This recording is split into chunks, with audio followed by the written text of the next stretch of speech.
Bonjour, chers frères et sœurs en Christ. Nous célébrons le 16e dimanche C. Évangile de Jésus-Christ selon saint Luc. En ces temps-là, Jésus entra dans un village. Une femme nommée Marthe le reçut. Elle avait une sœur appelée Marie qui, s'étant assise au pied du Seigneur, écoutait sa parole. Quant à Marthe, elle était accaparée par les multiples occupations du service. Elle intervint et dit, « Seigneur, cela ne te fait rien que ma sœur m'ait laissé faire sur le service. Dis-lui donc de m'aider. » Le Seigneur lui répondit, « Marthe, Marthe, tu te donnes du souci et tu t'agites pour bien des choses. Une seule est nécessaire. Marie a choisi la meilleure part et ne lui sera pas enlevée. » Acclamons la parole de Dieu.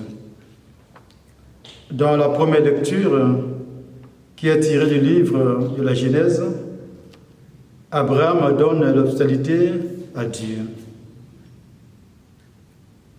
qui lui promet un fils. Abraham, Sarah et les serviteurs, tous se mettent au service pour offrir un bon accueil aux trois étrangers. Ici, l'hôte accueilli est désigné tantôt au pluriel, tantôt au singulier, le Seigneur.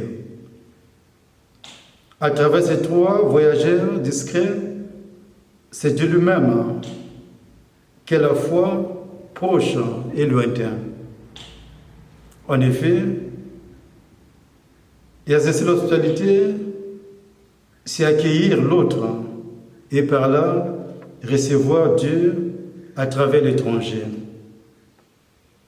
Dans la deuxième lecture, saint Paul, à travers le Colossiens, nous invite à rester fidèles à l'évangile de Dieu.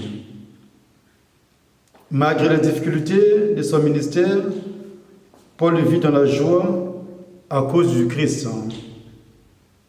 Il nous invite ainsi à vivre dans la confiance au Christ. Pour lui, les chrétiens doivent entrer dans le mystère de Dieu. Dans l'évangile de ce dimanche, nous avons Marthe et Marie qui accueillent Jésus chez elles. L'évangéliste signale à peine la présence des disciples avant de les faire disparaître au profit de Marthe et de Marie. Pour écouter la parole du Seigneur, Marie prend la position assise du disciple. En effet, l'Évangile nous dit que Marthe s'affairait à un service pour l'accueil, sans doute. Jésus ne dit pas à Marthe d'abandonner son travail, mais il veut que Marthe fasse ce travail dans la joie d'accueillir et surtout dans une attitude d'écoute. Vivre ce qu'on fait par amour et dans la joie, c'est la meilleure façon de pratiquer l'hospitalité, d'accueillir le Seigneur au quotidien dans notre vie. Pendant ces temps de vacances, dans toutes nos distractions, dans les préparatifs de nos voyages, apprenons ou réapprenons à accueillir non seulement les gens, mais aussi les paroles qui nous sont offertes, à commencer par celle du Seigneur. Car il n'est pas loin de nous, il est dans nos cœurs.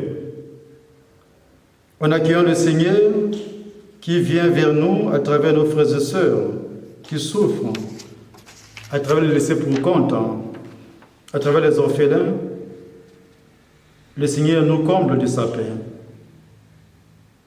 et de sa joie. Il nous assiste et nous récompense à sa manière.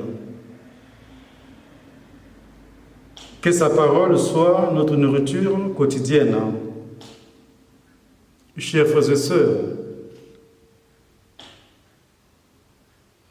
puisse le Seigneur mettre en nos cœurs la joie et la force d'accueillir.